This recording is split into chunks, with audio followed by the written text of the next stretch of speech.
Good afternoon, and thanks for joining us for Living Local, your lifestyle show for everything Charleston and beyond.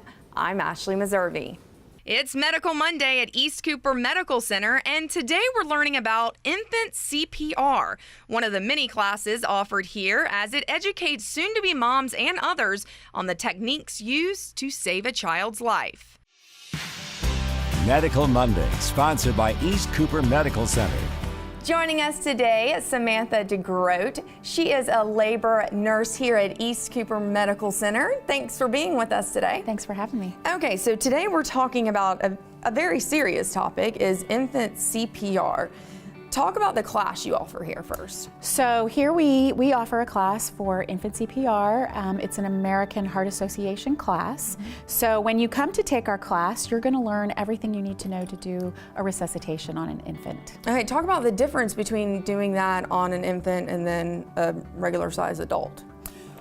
On an adult, we only do compressions at this point for resuscitation. With an infant, we're using breaths and pushes or compressions for a full resuscitation. So you, like in movies and stuff, when you see them doing that on an adult, it's no longer needed? It's not part of the guidelines from the American Heart Association for people in the community. Okay, so when you're teaching people this infant CPR, how long does it last for you to be using the techniques that you're showing them? What age do you have to move? So the class that I teach is structured for infants who are 0 to 12 months. In my class, I really make sure that parents or whoever's participating in the class feels comfortable and is able to do instruction, or to do a resuscitation on a child of an older age as well, though. So we cover different hand positions for resuscitation. Okay, so how do you actually know when you should use this? So something happens.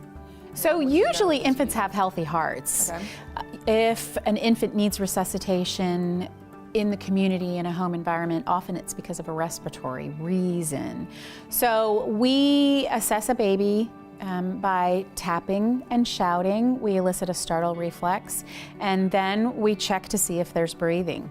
And if they're not responsive and they're not breathing, we're going to initiate a resuscitation. I mean, if I'm looking at it from just, from the outside, I know that it would kind of make me really scared, thinking I was going to do more harm than good. Is that a common fear that people have? Absolutely. It comes up as a question in class every time, and it's a healthy fear, but if someone needs CPR, they honestly are not going to survive without it. And so you need to realize that, infant CPR often helps and never hurts. Is it really used a lot, though? I mean, if you think about it, like, is it somebody is in a pool, maybe fell in a pool in this? Yep, it can be a drowning. There can be drowning situations. Which trauma on the side of we hear about it all the time. Correct, and trauma on the side of a road, an accident where an infant has had blunt force trauma or something like that.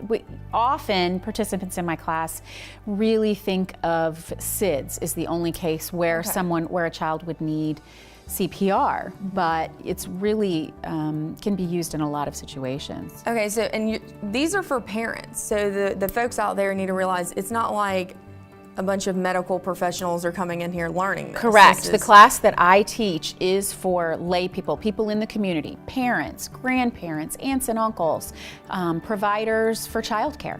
And so East Cooper decided to implement this class because it was something that you felt the community needed to really take a look at, right? Definitely. I mean, it's a skill that everybody should have. All right. Well, thank you so much for joining us. And to sign up or learn more information on these classes and more, you can visit them online at eastcoopermedctr.com.